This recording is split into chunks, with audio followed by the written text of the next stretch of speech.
Diálogo com as Sombras. Autoria Hermínio Miranda. Capítulo 4. Técnicas e recursos. Dissemos a Lures, neste livro, que cada manifestação é diferente. Nunca sabemos ao certo as intenções do espírito que se aproxima, que problemas nos traz, quais são as suas características, qual a razão de sua presença entre nós.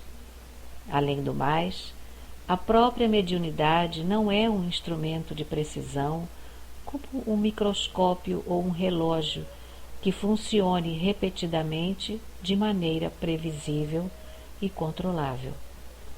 O médium é um ser humano ultrassensível, de psicologia complexa, incumbido de transmitir o pensamento de um desencarnado, mas está muito longe de ser mero aparelho mecânico de comunicação, como um telefone ou um rádio, muito embora se fale em sintonia e em vibrações quando a ele nos referimos.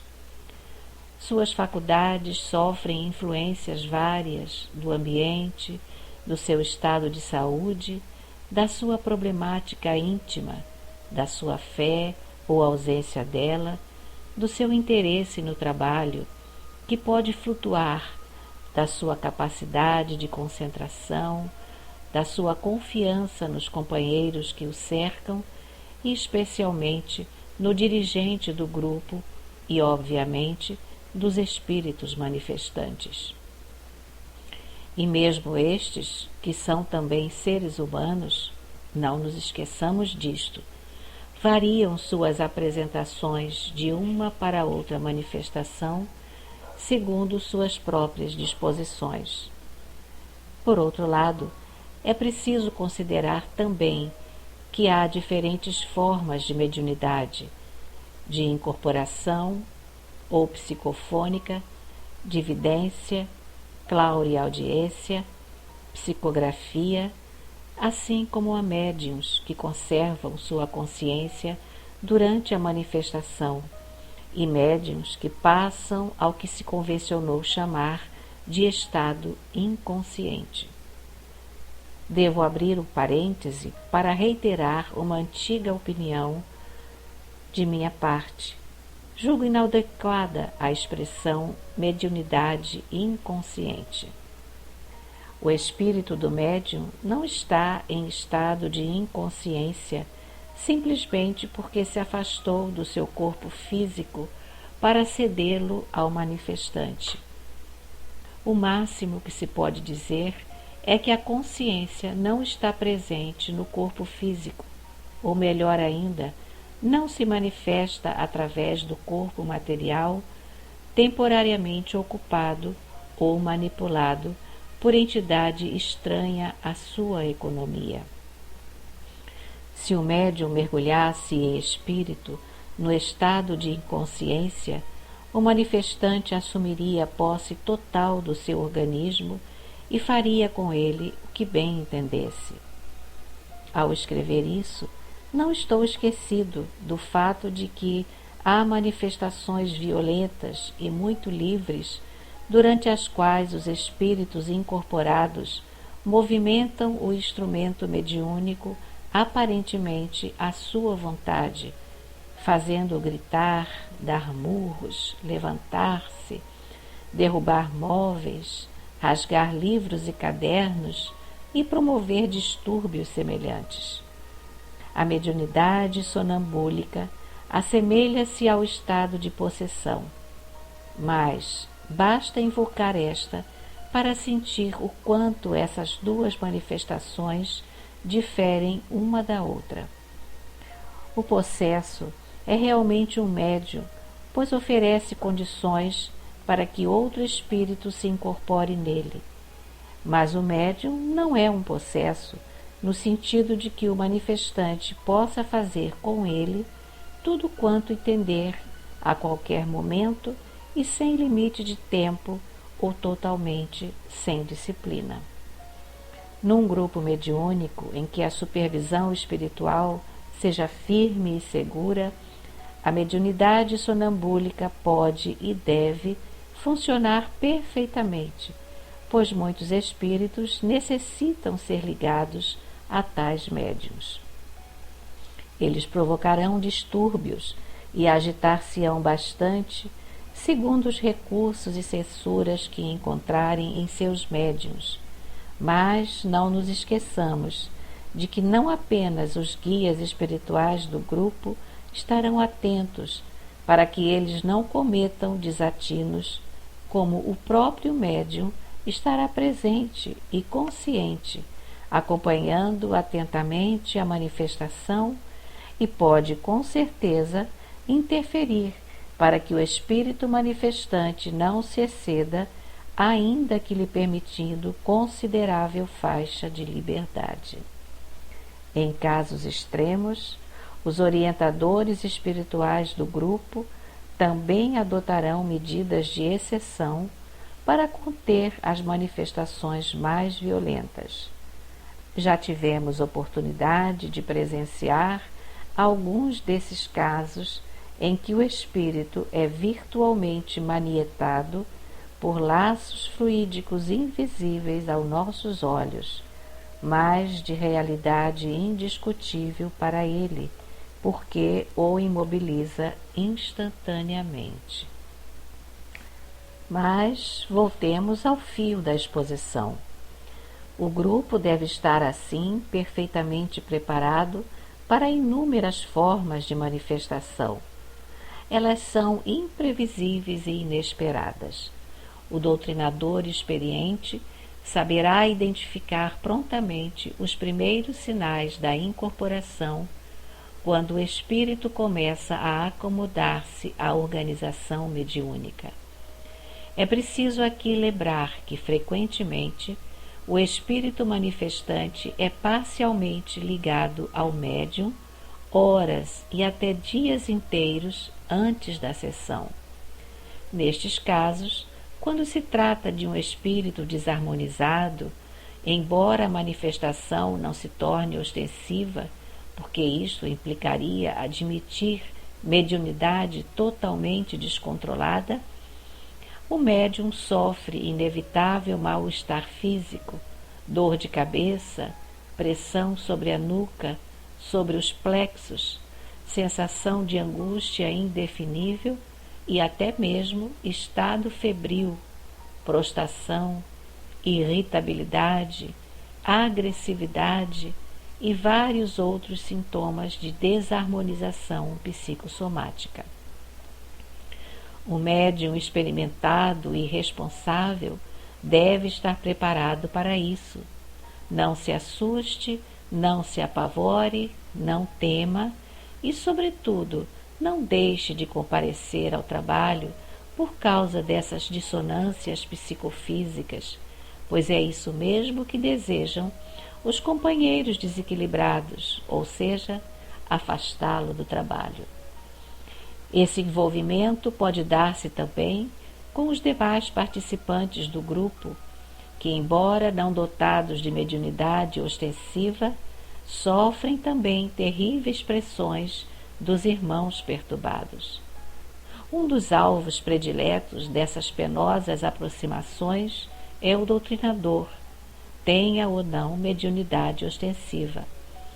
O cerco em torno dele é permanente, tenaz, implacável, impiedoso, porque acham os companheiros desencarnados doentes que, o neutralizando, acabam com o grupo, o que muitas vezes, infelizmente, é verdadeiro. Esteja ou não o espírito ligado ao médium antes da sessão, é certo que o planejamento espiritual já tem as tarefas da noite distribuídas por antecipação e, na sequência que julgar mais conveniente ao bom andamento dos trabalhos. Geralmente, cada médium tem seu próprio estilo para indicar o início da comunicação, colocar as mãos sobre a mesa, respirar com maior profundidade 2 ou 3 vezes, agitar ligeiramente a cabeça ou o corpo, gemer, levantar os braços, numa sematologia que o doutrinador, habituado a trabalhar com ele, saberá identificar a fim de iniciar o tratamento do irmão que se apresenta. Às vezes, o espírito começa logo a falar ou a esbravejar, mas usualmente ele precisa de alguns segundos para apossar-se dos controles psíquicos do médium e não consegue falar senão depois de se ter acomodado bem à organização do seu instrumento. O doutrinador deve aproveitar esses momentos para uma palavra de boas-vindas, saudando-o com atenção, carinho e respeito. Em alguns casos, o espírito somente consegue expressar-se a muito custo em virtude de seu estado de perturbação, de indignação ou por estar com deformações perispirituais que o inibem. De outras vezes, usando de ardis ou preparando ciladas, mantém-se em silêncio para que o doutrinador se esgote na tentativa de descobrir suas motivações, a fim de tentar ajudá-lo, com o que ele se diverte bastante. Em certas ocasiões, vem ele revestido de um manto de mansidão e tranquila segurança. Diz palavras doces, assegura-nos suas boas intenções, dá-nos conselhos.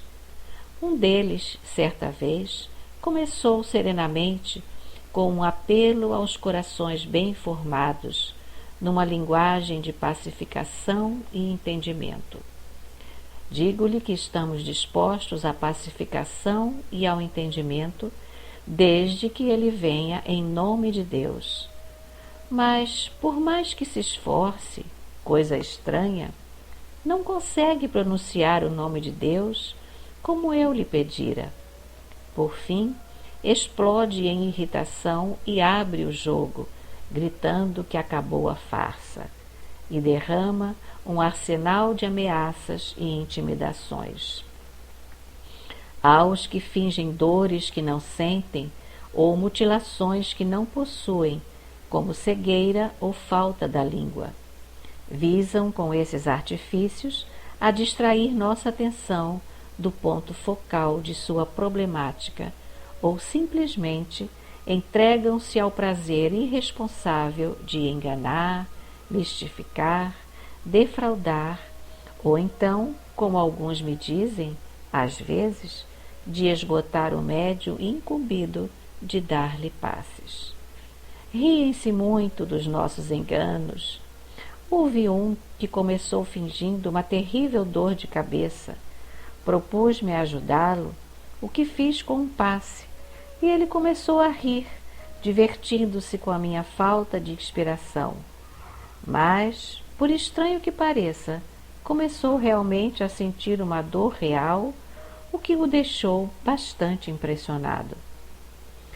Qualquer que seja a abertura da comunicação, o doutrinador deve esperar com paciência, depois de receber o companheiro, com uma saudação sinceramente cortês e respeitosa. Seja quem for que compareça diante de nós, é um espírito desajustado, que precisa de socorro. Alguns bem mais desarmonizados do que outros, mas todos necessitados e desejosos de uma palavra de compreensão e carinho, por mais que reajam à nossa aproximação. Os primeiros momentos de um contato mediúnico são muito críticos. Ainda não sabemos a que vem o espírito, que angústias traz no coração, que intenções, que esperanças e recursos, que possibilidades e conhecimentos. Estará ligado a alguém que estamos tentando ajudar? Tem problemas pessoais com algum membro do grupo? Luta por alguma causa? Ignora seu estado ou tem consciência do que se passa com ele?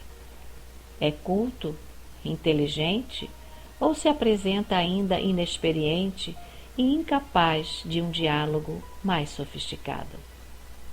Uma coisa é certa, não devemos subestimá-lo. Pode, de início, revelar clamorosa ignorância e entrar depois na posse de todo o acervo cultural de que dispõe. Dificilmente o espírito é bastante primário para ser classificado sumariamente como ignorante. Nossa experiência acumulada é muito mais ampla do que suspeitamos.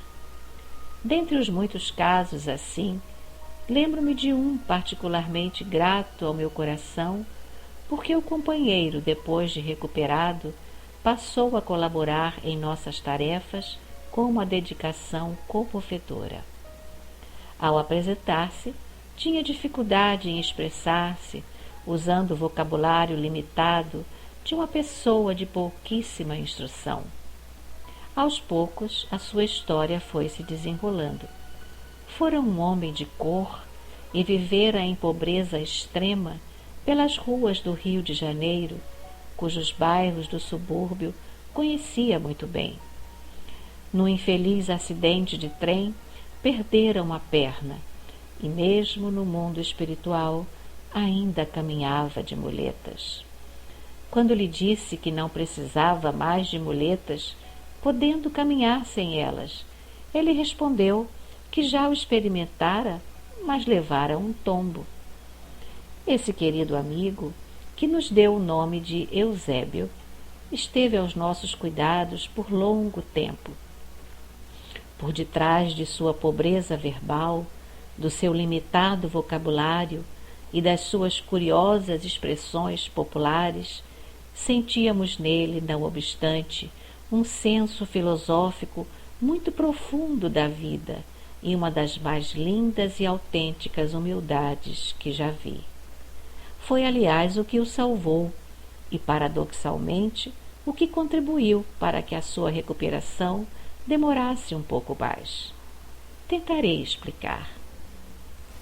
Era evidente para nós que chegara ao fim da sua provação maior e estava em condições de reencetar sua escalada evolutiva.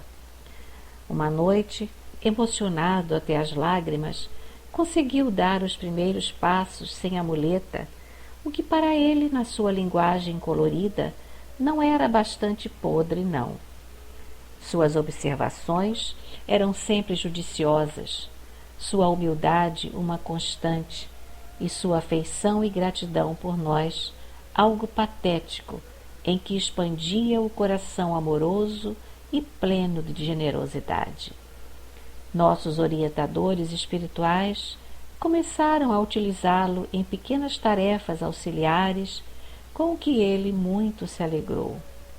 No entanto, a despeito de sua indubitável vivência espiritual, continuava a falar-nos na linguagem do Eusébio, simples, popular, sem atavios, mas conseguindo claramente expressar nobres pensamentos e demonstrar bastante segurança.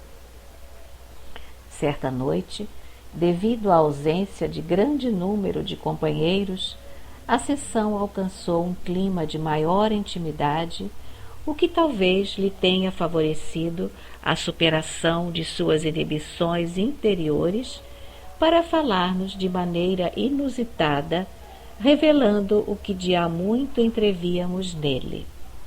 Conhecimento, experiência, enfim, uma respeitável bagagem espiritual dosada e sustentada pela sua aflorante emotividade. Pelo que desprendemos, tivera um passado de brilho e destaque, aprendera a dura lição da humildade e tinha certo receio de abandonar sua obscura posição espiritual tão dificilmente conquistada e recair nos velhos processos da vaidade. Mas, graças a Deus, estava curado o querido companheiro. Este caso aqui veio para ilustrar algumas realidades espirituais que não podemos ignorar sem lamentável prejuízo para o espírito manifestante. Exemplifico. Suponhamos que, ao recebê-lo, o grupo o tratasse com superior condescendência e o despedisse com uma palavra de desesperança. Onde e quando teria ele outra oportunidade de entendimento e recuperação?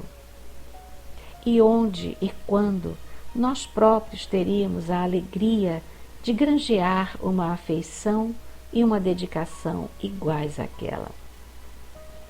Às vezes também, embora o grupo não realize nenhum trabalho de umbanda, surgem espíritos acostumados a essas práticas. Suas primeiras manifestações seguem quase sempre a técnica a que estão acostumados. Aguardemos pacientemente para saber o que desejam. Nada de expulsá-los sumariamente. Se os companheiros do mundo espiritual permitiram sua manifestação num grupo estritamente espírita, orientado pelos ensinamentos de Allan Kardec, haverá alguma razão para isso. Aqui também temos uma experiência pessoal. Ao manifestar-se, ele traçava infalivelmente o seu sinal sobre a mesa e começava a doutrinar-nos. No seu terreiro, dizia, também se fazia o bem, e muito mais facilmente. Éramos uns cartolas granfinos reunidos em apartamento de luxo. Ele estava muito bem lá e não queria nada conosco, etc, etc. Provavelmente não sabia ainda, abre parênteses, ou pelo menos não revelara, fecha parênteses, por que estava ali entre nós. Por muito tempo, o diálogo se manteve nesse tom, mês após mês. Só muito mais tarde a história se desvendou. Tivera uma longa e penosíssima experiência ao correr dos séculos, desde que, em impulsos tresloucados no século XVI, envolvera-se em erros lamentáveis no campo político-religioso.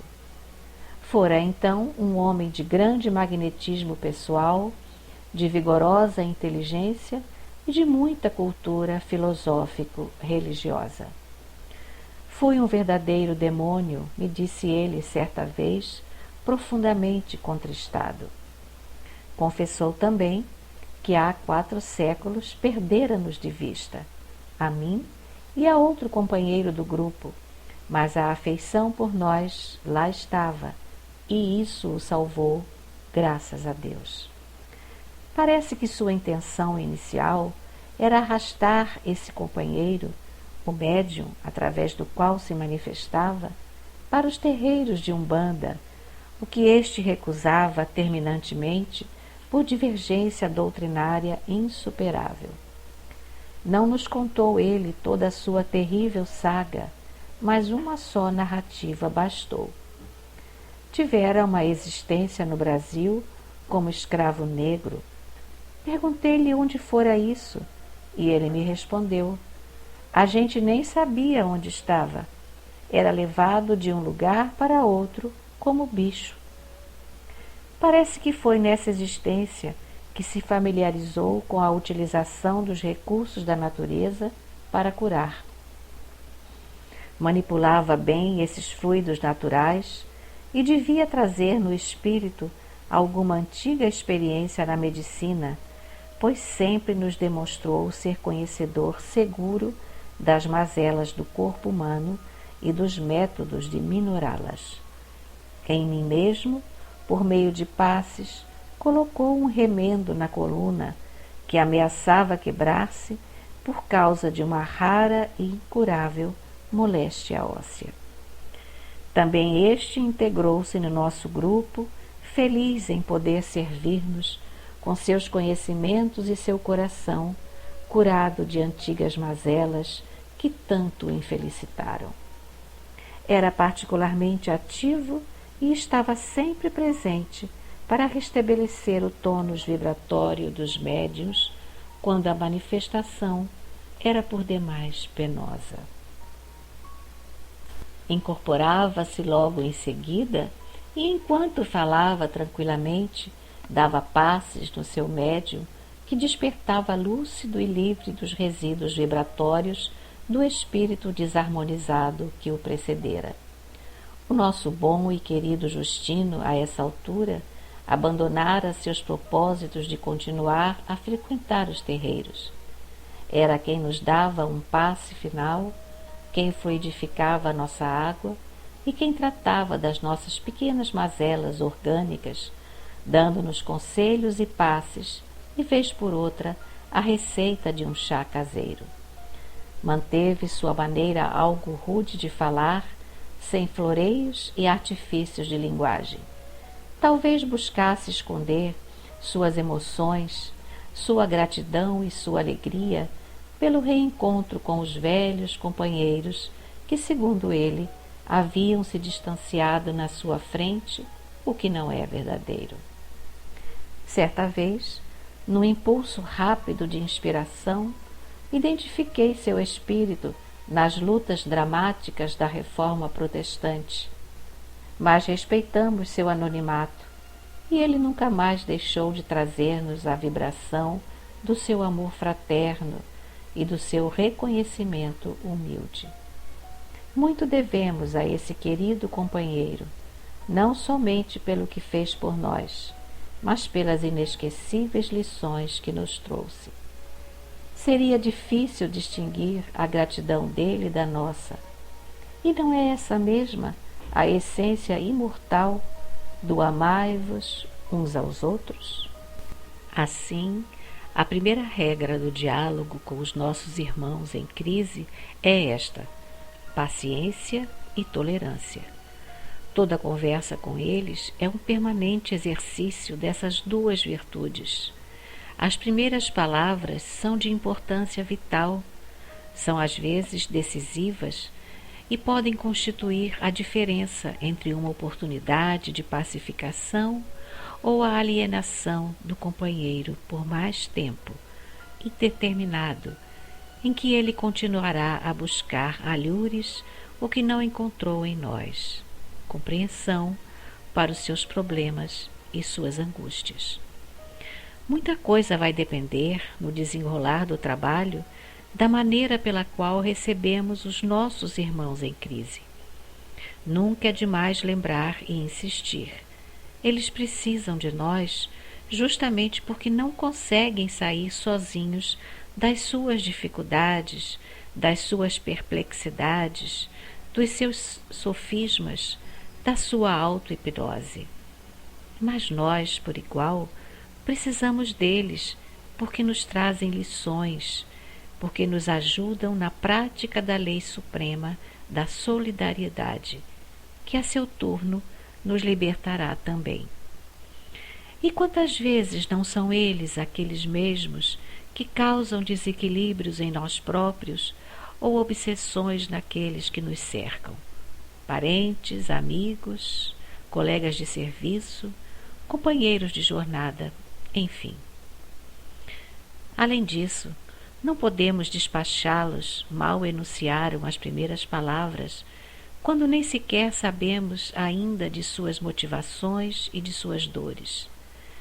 Não esperemos jamais uma expressão inicial sensata e equilibrada, amorosa e tranquila da parte daqueles que se acham desarmonizados. Se assim fosse, não precisariam de nós, já teriam encontrado seus próprios caminhos. Esperemos, isto sim, uma eloquente manifestação de revolta, rancor, desespero, aflição, desencanto ou perplexidade, segundo a natureza dos problemas que os abrasam. Contemos com mistificações e ardis, com falsidades e subterfúgios, com ódio e agressividade, com ignorância e má-fé. Em suma, com a dor do espírito aturdido pelo impasse que criou dentro de si mesmo. É claro que o primeiro impulso de hostilidade de um espírito assim tem de ser contra nós, que o fustigamos, tentando obrigá-lo a mover-se. Ele está parado no tempo e no espaço, preso à sua problemática, empenhado numa tarefa que julga do maior relevo e importância. e aparece um grupo como o nosso para tentar arrancá-lo daquilo que constitui o seu mundo, a sua razão de ser. Não é ele quem nos incomoda e fustiga. Somos nós que o agravamos com a inadmissível tentativa de fazê-lo desistir dos seus propósitos. Como? Então não vemos que ele não faz mais do que cobrar uma dívida ou trabalhar pelo restabelecimento da Igreja do Cristo ou funcionar como juiz num processo legitimamente constituído em que a culpa é tão clara? Que petulância! Que impertinência! É preciso deixá-los falar, pois do contrário não poderemos ajudá-los. É necessário conhecer a sua história, suas motivações e suas razões. E ainda que relutem, demorem e usem de 1001 artifícios, eles acabam revelando a razão de sua presença no grupo.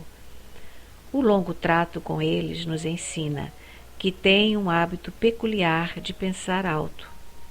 Isto se deve a um mecanismo psicológico irresistível, do qual muitas vezes eles nem tomam conhecimento e no qual mesmo os mais hábeis e ardilosos deixam-se envolver. É o que o médium lhes capta o pensamento e não a palavra falada.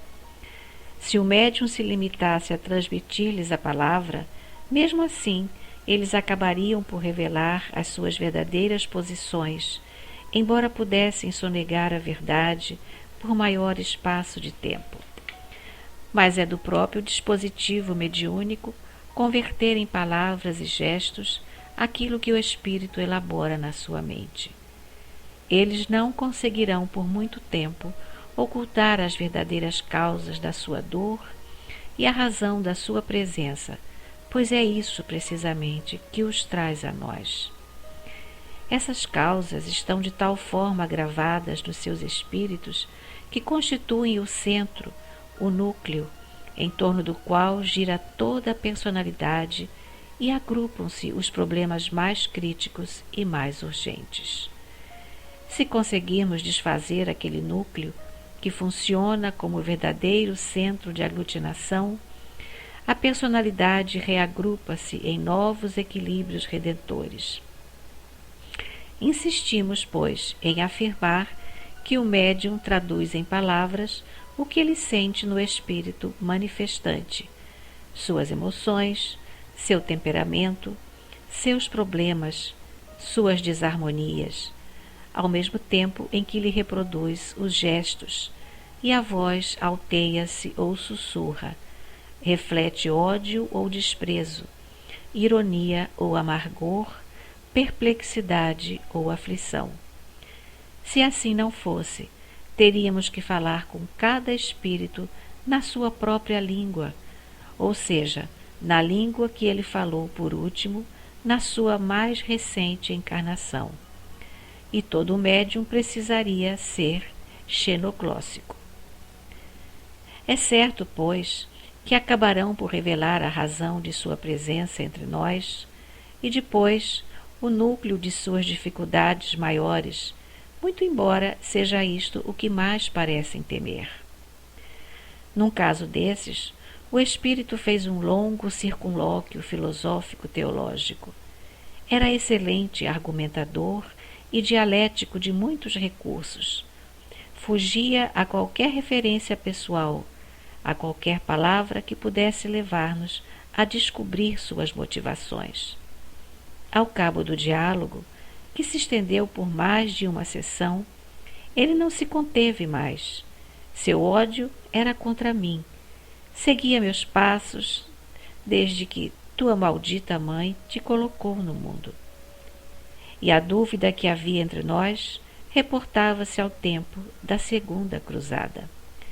Pretendia transformar o meu lar num hospício, disse ele, pois eu cometi contra ele um crime do qual jamais me perdoaria. Se pudesse, me destruiria. Em suma, deixa cair os véus com os quais tentou, de início, cobrir as razões de sua presença entre nós. Veio para isso mesmo, mas relutou o quanto lhe foi possível, pois sabia muito bem que, chegados ao cerne do problema, estaríamos em melhor posição para o ajudar a resolvê-lo. No fundo, ele estava mesmo era cansado de sofrer, porque a vingança e a perseguição tanto sacrificam o perseguido quanto o perseguidor. Em outro caso, depois de muito debatermos as questões suscitadas entre nós, ele deixou escapar o fragmento de uma palavra reveladora. A certa altura do diálogo, lembro a ele a inesquecível palavra de Gamaliel perante o sinédrio: não aconteça que vos encontreis lutando contra Deus. Percebi que a citação o atingiu mais profundamente do que ele talvez desejasse. Resmungou que nada tinha com Gamaliel, mas evidentemente estava envolvido no doloroso processo da cruz e disse: eu era um sol. Estacou subitamente e comentou consigo mesmo: veja o que eu ia dizendo. Sempre fui um soldado. Na verdade, desde a sua primeira manifestação, 1 ou 2 semanas antes, ouvia sem cessar um alarido de vozes que berravam coisas confusas e um tilintar de armas que ele se recusava a identificar. Participara, pois, como soldado romano ou do próprio templo, da penosa missão de aprisionar o Cristo ou de conduzi-lo ao longo da sua inesquecível Via Crucis. Era esse o problema que ele mais temia revelar, mas que precisava enfrentar para libertar-se. Este caso encerra outra lição importante. Chamemo-la a lição do arrependimento construtivo, ao qual há referências alhures neste mesmo livro.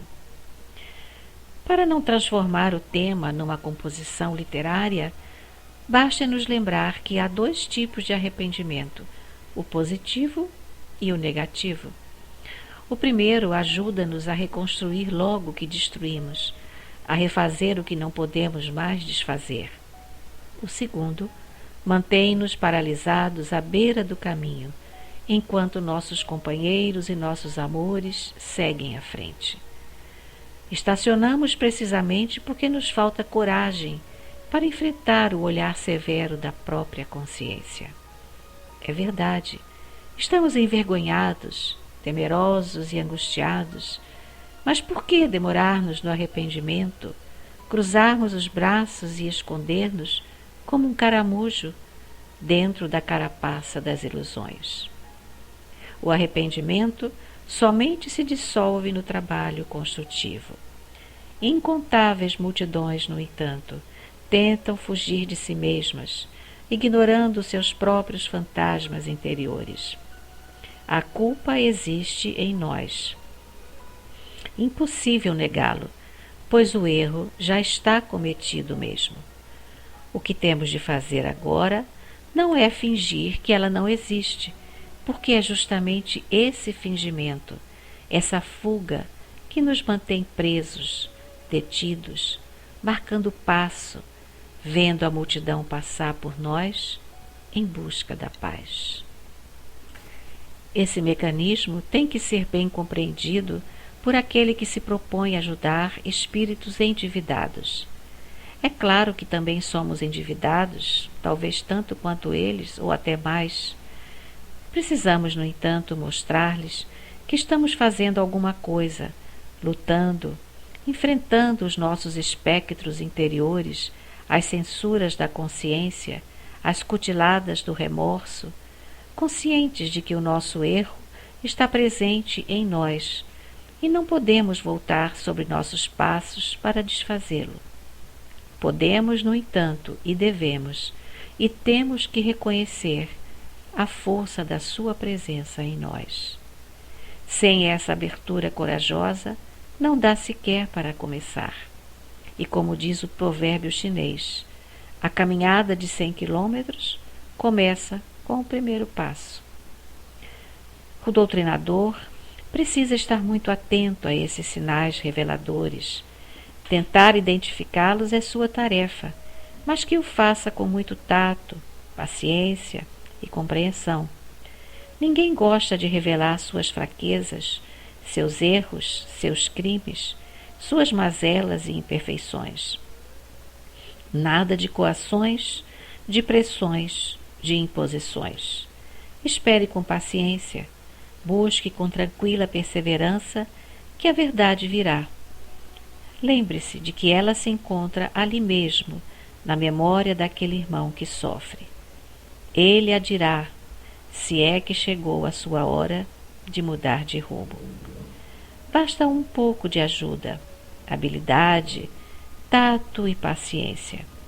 É preciso também que tenhamos a faculdade da empatia, ou seja, apreciação emocional dos sentimentos alheios. Veja bem, apreciação emocional. É necessário que as nossas emoções estejam envolvidas.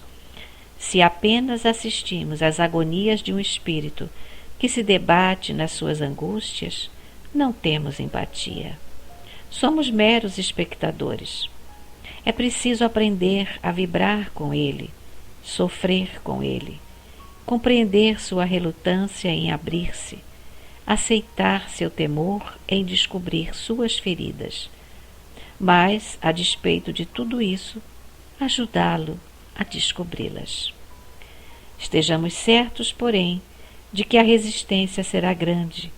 A luta interior que presenciaremos será dolorosa, difícil, e muitas vezes o espírito recuará novamente, temeroso, acovardado, sentindo-se ainda despreparado. Neste caso, ouvimos sempre uma destas frases: ainda não estou preparado. Espere um pouco mais. De outra vez. Deixe-me, dê-me mais tempo. Preciso pensar. Junto de um companheiro particularmente agoniado, presenciamos a dura batalha entre os lampejos da esperança de paz e os apelos de seu insaciado desejo de vingança. Iria agora abandonar tudo aquilo que era a motivação de sua vida e o tinha sido por séculos e séculos? Entregar-se à dor, abandonar a sua vítima e a sua vingança. E, no entanto, ninguém melhor do que ele sentia a inadiável necessidade de uma atitude de renúncia, embora sabendo que apenas trocava uma dor por outra. O doutrinador não o forçou. Limitou-se a dizer com o coração aberto à compreensão e ao afeto: a decisão é sua. Claro que você pode continuar a fazer isso. Deus, que amparou aquele a quem você persegue por tanto tempo, há de continuar amparando-o. Mas e você? É isto que lhe convém? É isto mesmo que você quer? Estamos talvez nos antecipando. Falávamos do primeiro contato com o espírito manifestante. Creio que foi possível deixar bem claro o quanto é importante essa primeira aproximação. Nela se definem muitas coisas sutis que podem decidir o caso de uma forma ou de outra, libertando o espírito ou confirmando-o na sua dor por mais alguns anos ou séculos. Repitamos, o diálogo com os nossos irmãos desarvorados é um exercício de tolerância e paciência. E acrescentamos, muito amor. À medida que ele se desenrola, estejamos atentos, mantenhamos-nos compreensivos e discretos. É uma tentativa de entendimento, não uma discussão, uma contenda, uma disputa. O que interessa neste momento não é ganhar a briga, mas estudar com empatia. Abre parênteses, novamente a palavra mágica. Fecha parênteses. O drama que aflige o companheiro. Não importa que ele leve a melhor no debate que nos agrida, ameace e procure intimidar-nos.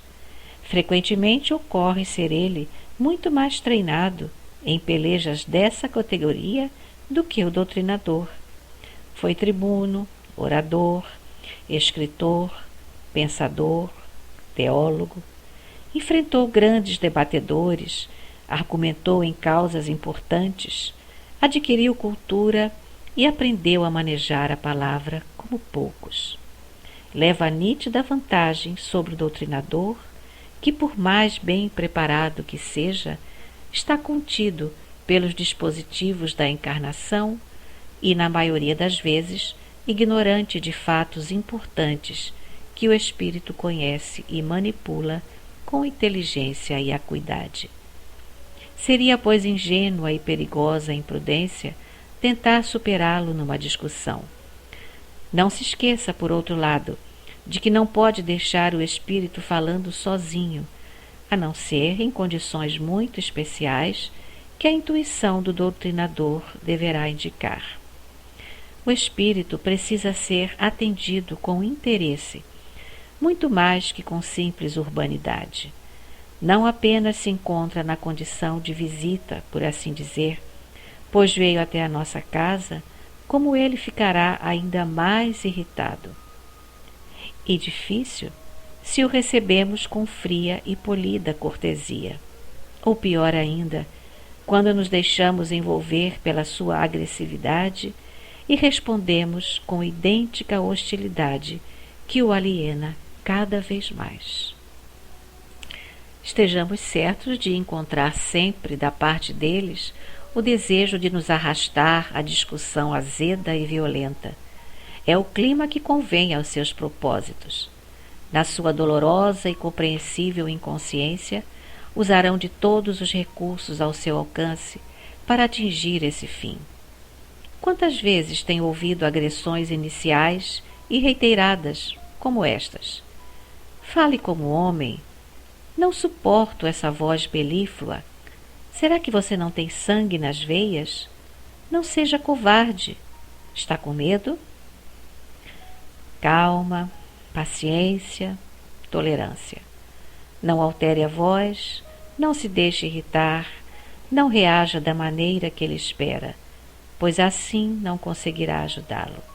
Resista, mas resista mesmo ao impulso de responder-lhe à altura, mesmo que tenha o argumento que parece decisivo. Se o tem mesmo, tanto melhor. Use-o com a mesma voz tranquila e serena. É muito difícil um diálogo áspero entre duas pessoas quando somente uma grita. O gritador acaba por perceber que está fazendo papel ridículo e usando violência desnecessária, que cai num vazio, que o aturde e o traz à razão. De vez em quando, se ele insistir em falar em altos brados, faça-o compreender em voz baixa e tranquila que não é preciso gritar, que a gente somente grita quando não tem razão. Ele acabará por convencer-se da justeza dessa observação. Se o doutrinador cai na tolice de gritar-lhe de volta, o clima torna-se insustentável e a situação difícil de ser contornada. Procure dirigir a conversação para o terreno pessoal, certo de que o espírito está negaceando, precisamente para evitar cair nesse campo, que sabe ser o mais perigoso, por ser o único revelador do núcleo interior de sua problemática. Mas não o force. Espere o momento oportuno. Aguarde pacientemente. Siga-o na conversa sem aumentar sua irritação, sem atritar-se com ele. Não é importante superá-lo na troca de ideias. Você não está ali para provar que é mais inteligente do que ele, nem mais culto ou eticamente melhor do que ele. Você está ali para ajudá-lo, compreendê-lo e servi-lo. Não há razão alguma para pensar que você é um espírito redimido e ele um réprobo enredado dos seus crimes.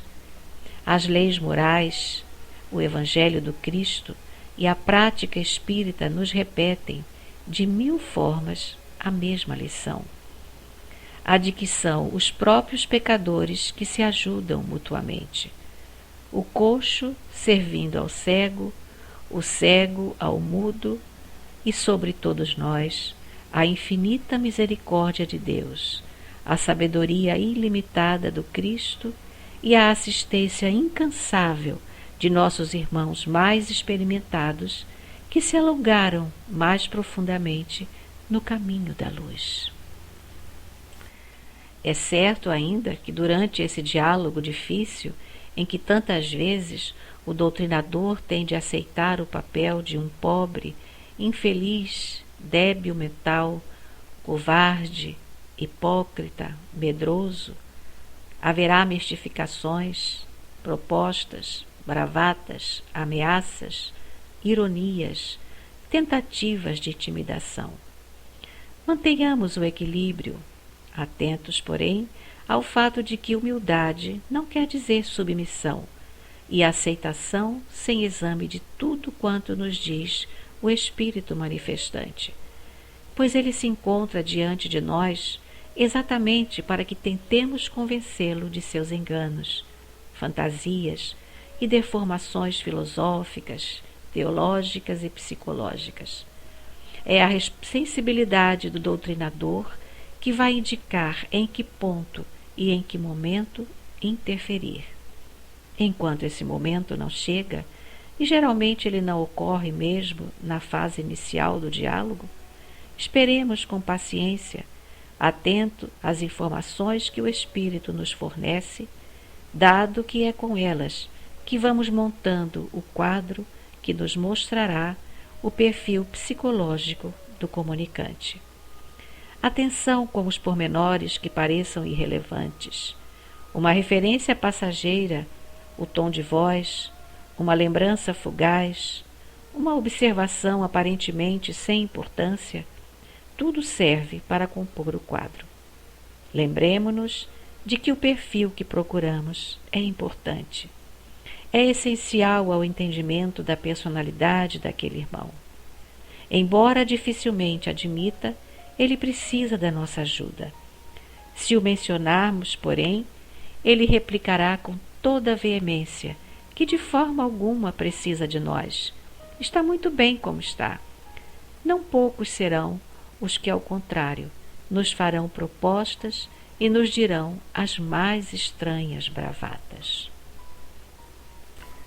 Falam-nos do enorme poder de que dispõe, e muitas vezes isso é estritamente verdadeiro, e das providências enérgicas que tomarão contra nós.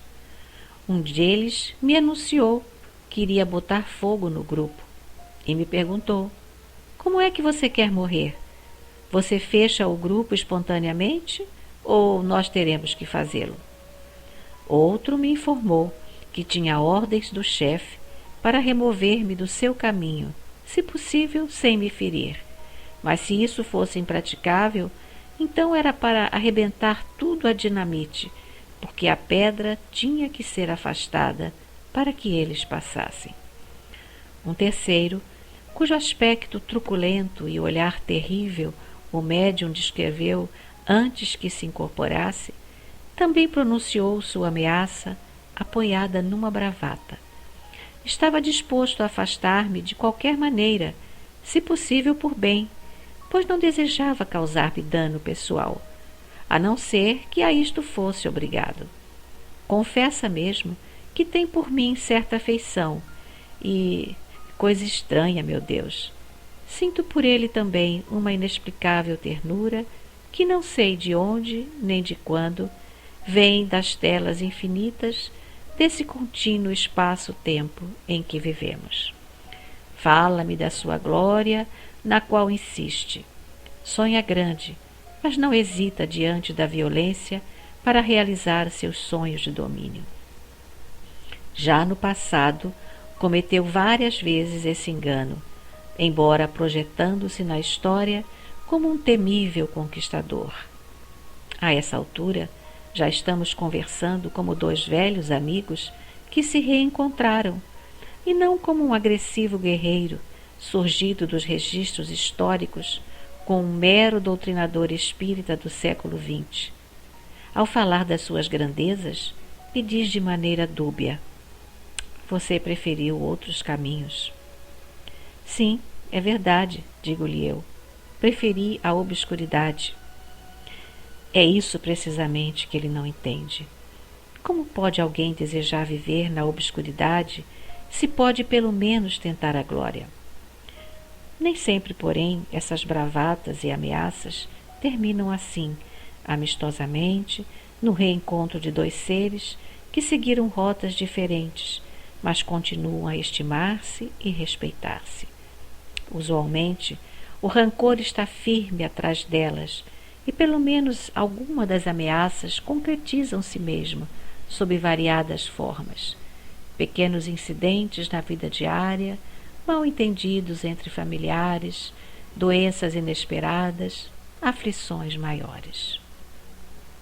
O problema das ameaças merece alguma digressão mais ampla, porque ele tem implicações muito sérias no trabalho de doutrinação.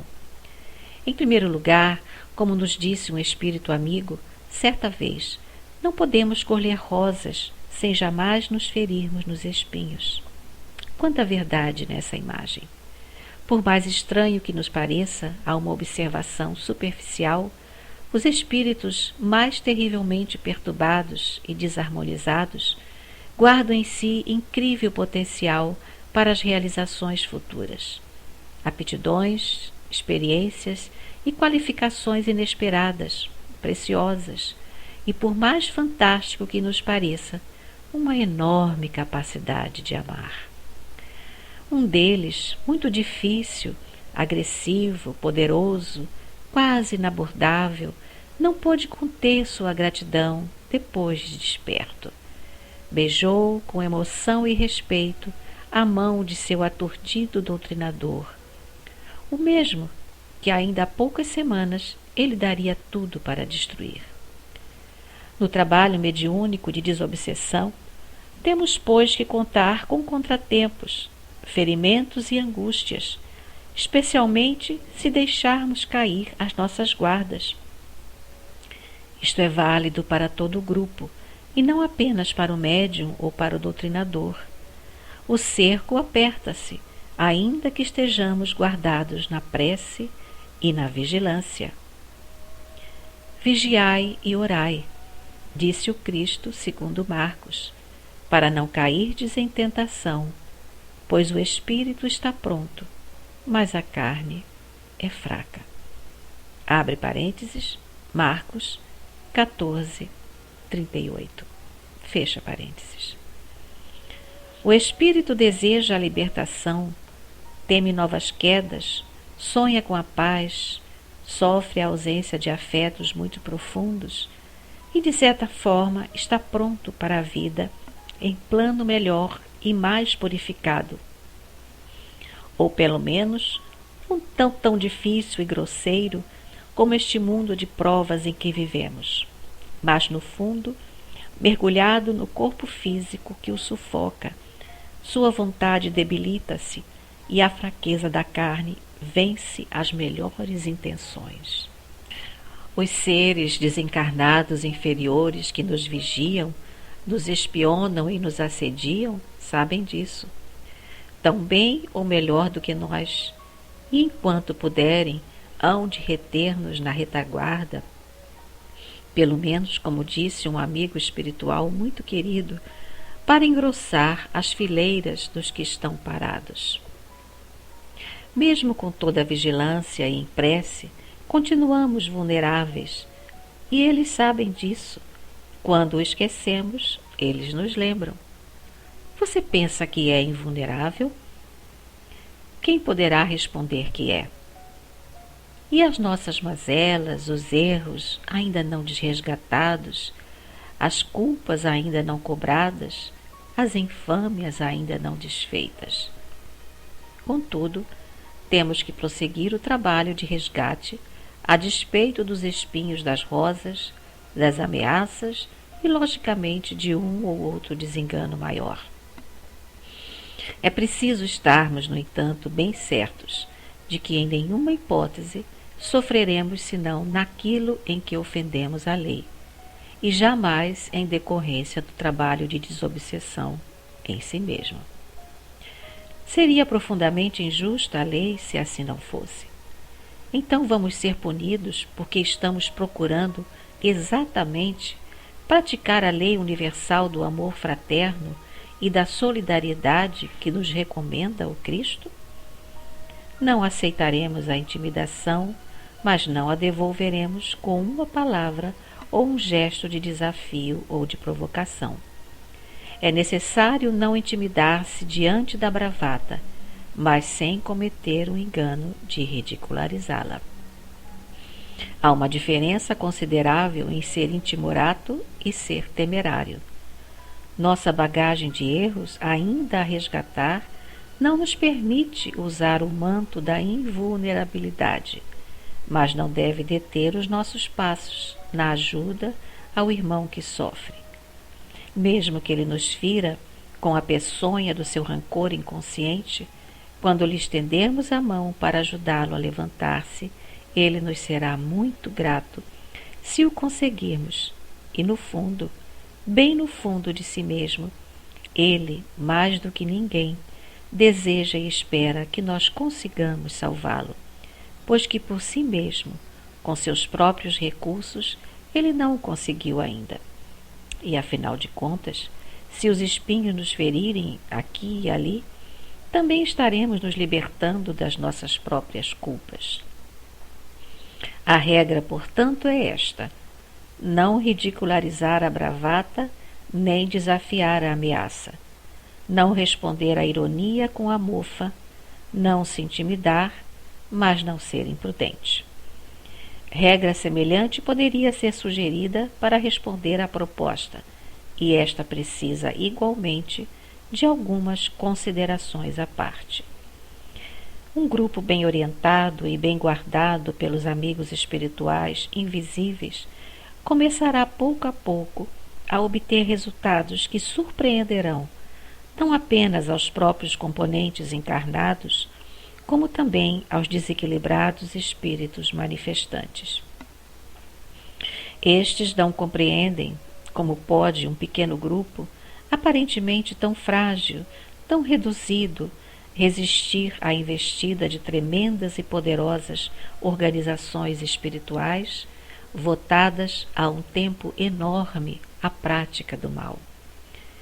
Inúmeros outros seres e grupos que tentaram, no passado, impedir seus passos, deram-se mal e foram afastados sumariamente, de modo que, passado o rompante das primeiras agressões, os companheiros desvairados proporão barganhas e tréguas ou pequenas concessões. A imaginação é fértil e a experiência deles é longa no trato de situações como essa, a da resistência inesperada. A proposta pode ser um simples negócio. Estão acostumados a tais ajustes e transações. Acham que tudo tem seu preço e dispõem-se sempre a pagar o preço combinado por aquilo que lhes interessa. Se podem comprar nossa desistência, por exemplo, não hesitarão em propor uma barganha. Está bem, o que você deseja para parar com isso?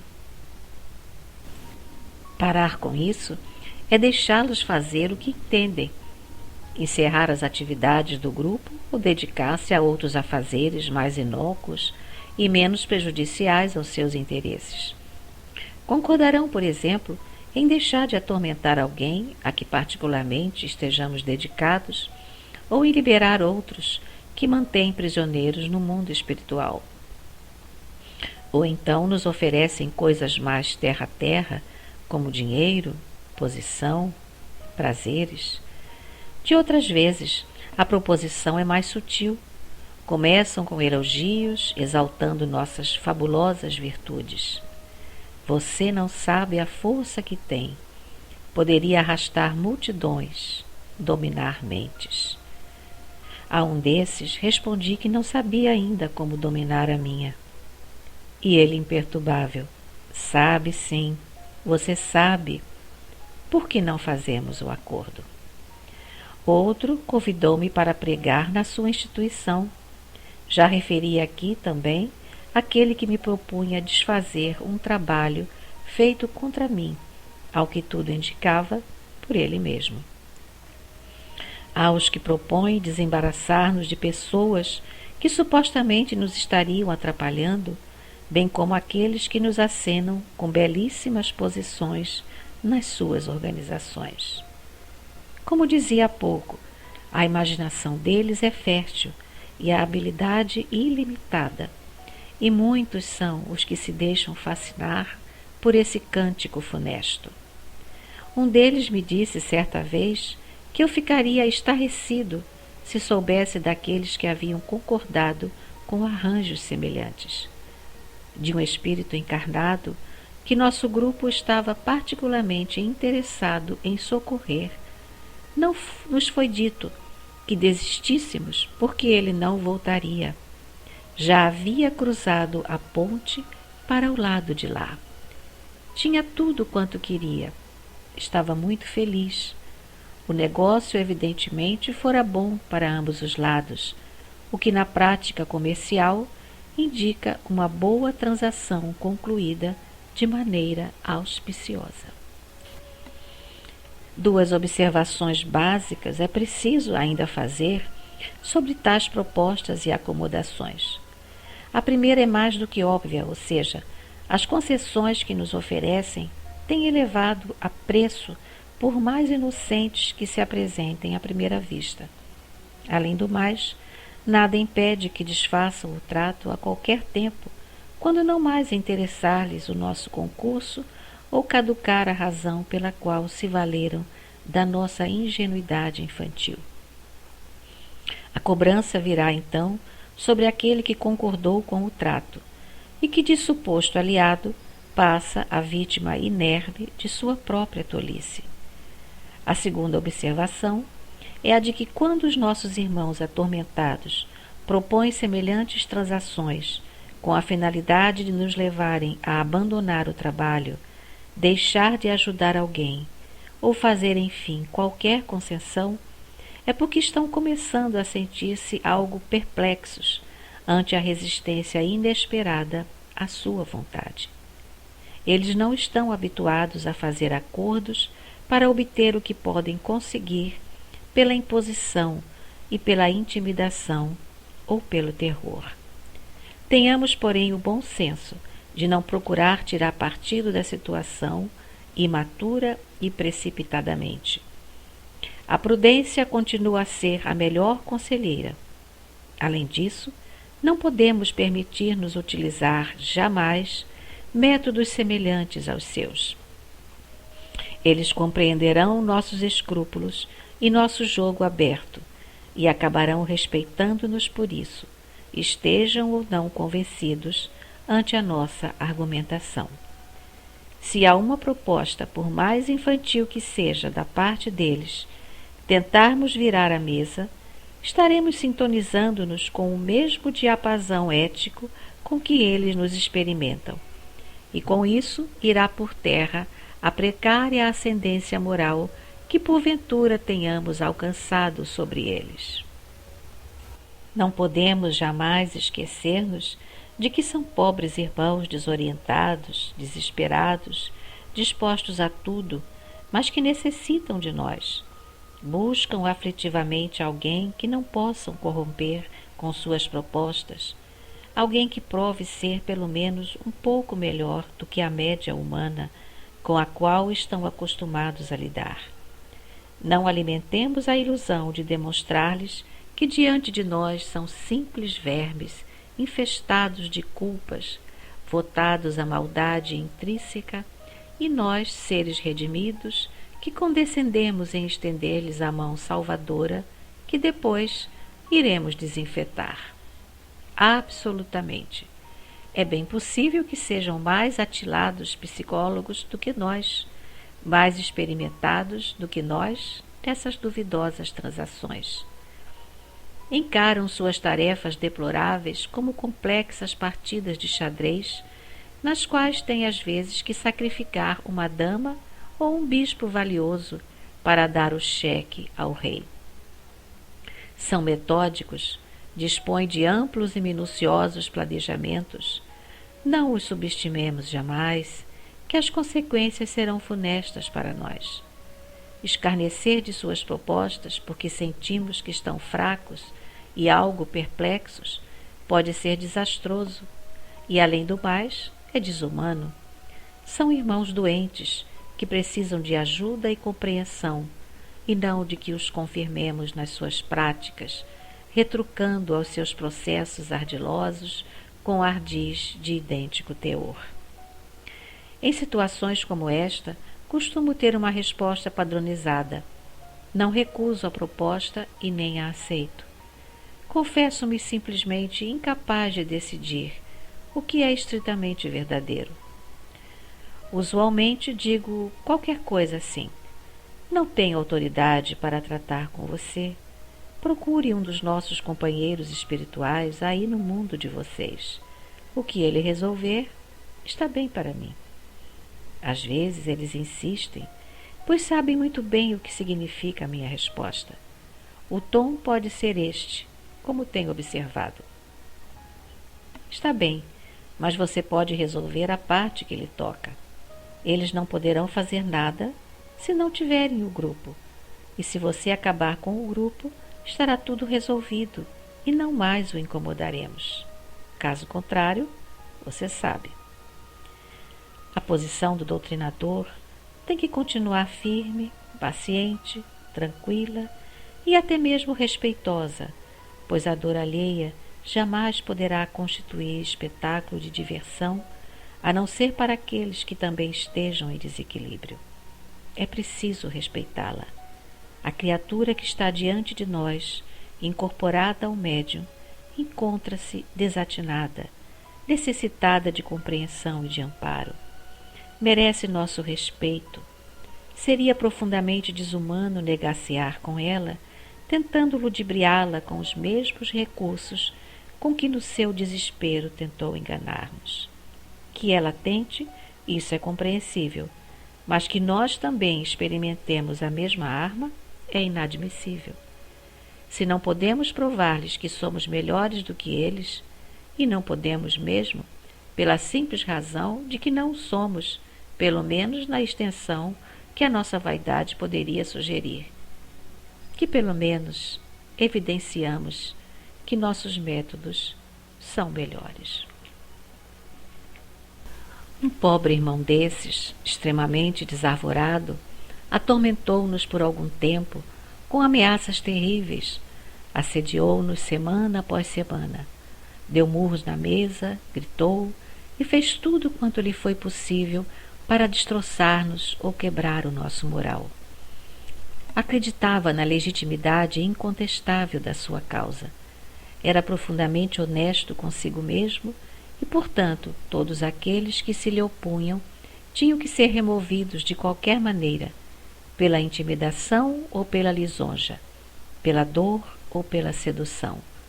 Não importam os métodos, desde que os fins sejam alcançados. Tinha, porém, um grande e generoso coração, totalmente dedicado à sua ingrata causa. Não lutava especificamente contra nós, mas pelas suas ideias, e achava, como tantos outros, que combatia o bom combate de que nos falava Paulo. Um dia convenceu-se de seu engano, com a graça de Deus. Desceu do seu pedestal de poder e arrogância. Fora também um grande e, sem dúvida, um pobre transviado no passado. Viu-se em toda a extensão de seus enganos. Nesse ínterim, um de nossos médiuns teve com ele um encontro no mundo espiritual em desdobramento. Estava recolhido a uma instituição socorrista e arrasado de remorso pelas atitudes agressivas e despropositadas ante o seu doutrinador e o próprio grupo que tanto se esforçava por salvá-lo. Voltou depois para dizer-nos desses nobres sentimentos redespertados em seu coração. Essa história tem ainda um post-scriptum. Ele visitou-nos novamente tempos depois para despedir-se, muito contrito e infinitamente grato aos pequenos trabalhadores que o ajudaram. Preparava-se para reencarnar e vinha pedir nossas preces, pois estava mais certo do que nunca do nosso amor fraternal.